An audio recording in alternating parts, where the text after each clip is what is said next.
দেশত প্ৰধানমন্ত্ৰী কৃষক সন্মান নিধি যোজনাৰ 17নং কিস্তিৰ শুভ উদ্বোধন উপলক্ষে চেণ্টাৰ নগৰত কৃষক দিৱস উদযাপন। দেশৰ প্ৰধানমন্ত্ৰী নৰেন্দ্ৰ মোদীয়ে কৃষক ৰাইজৰ সুবিধাৰ্থে বিভিন্ন আঁচনি গ্ৰহণ কৰা পৰিলক্ষিত হৈছে। তাৰ ভিতৰত আছে প্ৰধানমন্ত্ৰী কৃষক সন্মান নিধি যোজনা। উক্ত প্ৰধানমন্ত্ৰী কৃষক সন্মান নিধি যোজনা আঁচনিৰ বাৰাণসীত দেশৰ প্ৰধানমন্ত্ৰী নৰেন্দ্ৰ মোদীয়ে মঙলবাৰে 17নং কিস্তিৰ শুভ উদ্বোধন কৰে। সেই উপলক্ষে আজি চেণ্টাৰ নগৰস্থিত লেম্পছ আইবিত প্ৰধানমন্ত্ৰী কৃষক সন্মান নিধি যোজনা আঁচনিৰ শুভ উদ্বোধন কৰাৰ লগত সংগতি ৰাখি কৃষকসকলৰ মাজত সজাগতা বৃদ্ধি কৰাৰ উদ্দেশ্যেৰে কৃষক দিৱস উদযাপন কৰা হয়।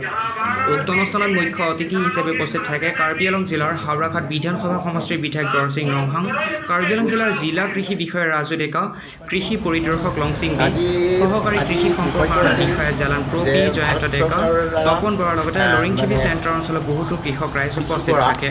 উক্ত অনুষ্ঠানত জিলা কৃষি বিষয়া ৰাজু ডেকাই প্ৰধানমন্ত্ৰী ফচল বীমা যোজনা, কিষাণ ক্ৰেডিট কাৰ্ড আদি সেৱাৰ বিষয়ে কৃষক ৰাইজৰ সৈতে আলোকপাত কৰে।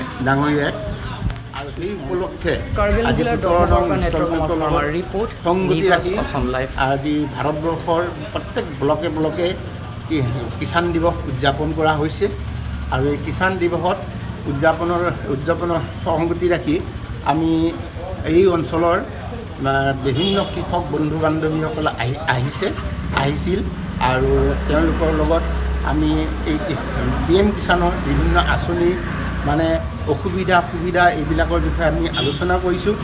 লগতে ফচল বীমা যোজনাৰো আমি আলোচনা কৰিছোঁ।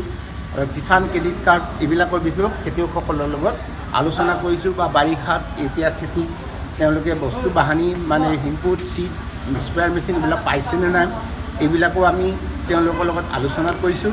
আৰু আমাৰ এই আজি কৃষক দিৱসত আমাৰ হাওৰাঘাট LAC আমাৰ মাননীয় শ্ৰীযুত দৰসিং ৰংহাংদেৱো আহি ৰাইজৰ মাজত উপস্থিত হৈছে আৰু দুআষাৰ কৰিছে। তাৰ বাবে মই তেখেতকো ধন্যবাদ জ্ঞাপন কৰিছোঁ। হ'ব।